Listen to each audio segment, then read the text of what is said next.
What is up, investors? Jason here. So we need to talk about what's going on with the price of Bitcoin right now, where it's holding a support of $38,000 right now at the time that I'm making this. Now, the big thing here is that this support is very crucial to Bitcoin because the support of $38,000 and the resistance of $42,000 are the main areas that we've been staying through the entire year, this entire year so far.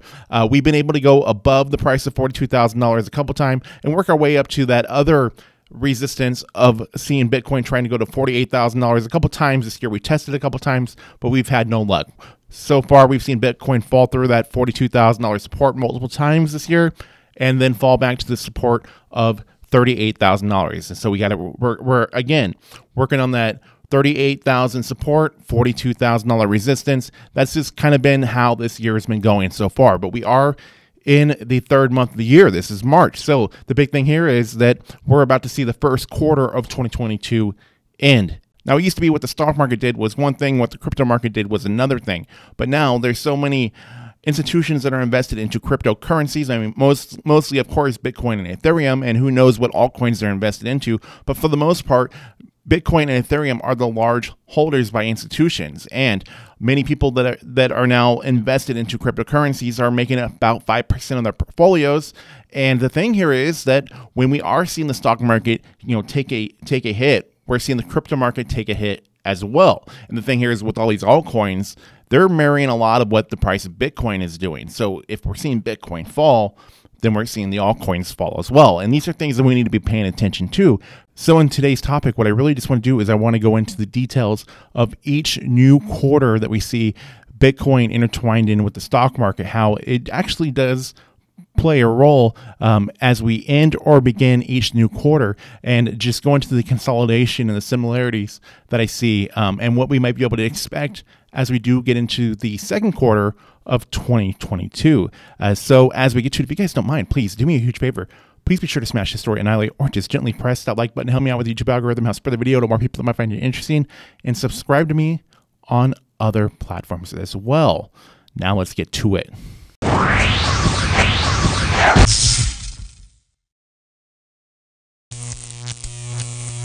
Now, as we're seeing Bitcoin at these lower prices, crypto funds register largest weekly inflow since December. This is an article here on Cointelegraph. Now, capital flowed into Bitcoin funds for a 7th consecutive week, while Ethereum products registered their largest gain in 13 weeks. Now that so many publicly traded companies have invested into Bitcoin and they have it on their balance sheet, we're seeing a lot of what the stock market is doing tied into what Bitcoin is doing. And the geopolitical issues that are going on in the world have always affected what the stock market does. And that's playing out exactly what is happening to the price of Bitcoin at this moment, as we all know. Now, the thing here, though, is that we are still seeing a good amount of buying with Bitcoin. The institutions are ones that are really picking up a lot of it. And they're really taking advantage of these lower prices because they have the money to spend on it. Now, since we have been seeing Bitcoin become more and more mainstream, as more institutions have also been investing a lot into Bitcoin, I wanted to show you guys the differences in the price of Bitcoin as we end each new quarter or begin each new quarter, because there is definitely something to really pay attention to here and maybe make some sense about the price of Bitcoin as we go on here. And I don't know anybody else that is talking about this. I might be the only one that has brought this up, but to show you guys here, to show you guys the consolidation. So this is what I want to show you first is the last quarter of 2020, when we had seen Bitcoin on a big rally, and then we had started the first quarter of 2021. What did we see? We saw a good amount of consolidation with the price of Bitcoin, and then we saw the price continue to rally on all the way up. And then as we had started the second quarter of 2021, we had seen a good amount of consolidation with Bitcoin, and then we had seen the price drop a good amount. Now, during that time, during the end of the second quarter and the beginning of the third quarter of 2021, we had seen a really big amount of consolidation within Bitcoin at that time. But as we had gotten into that third quarter of 2021, we then started seeing the price of Bitcoin really start to move a bit, but then it did a good amount of consolidation right before we had gotten into the last quarter of 2021. Now we consolidated then, but just like clockwork here, right as we got into the beginning of October, right at the start of the last quarter of 2021, we had seen the price of Bitcoin really move. We had seen Bitcoin go to a new all-time high. But as we were ending that quarter, we had seen the price of Bitcoin drop and consolidate. As we were ending that quarter, we had seen that happen. And that's kind of where we're at now. Now we're into this first quarter of 2022.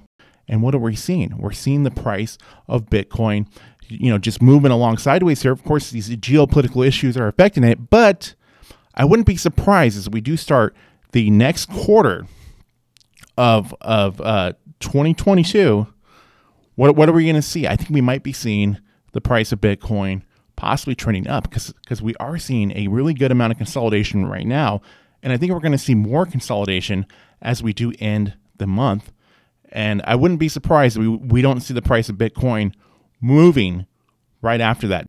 Now, as far as looking forward with the rest of the month of March, we can expect that Biden is going to sign an executive order on crypto this week.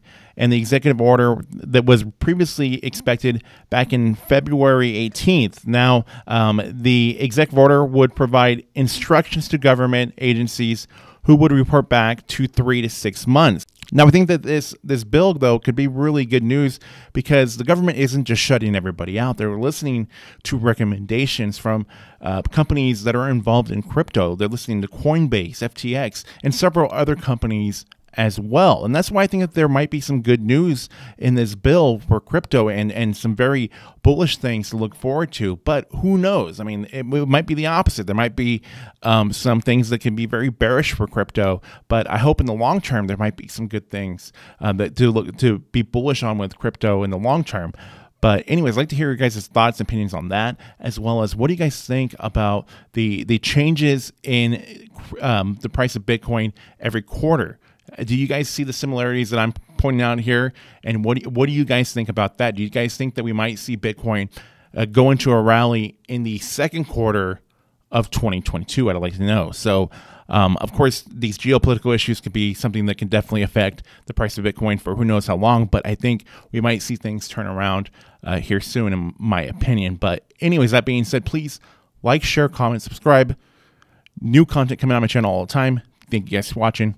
I'll see you all in the next one coming very soon.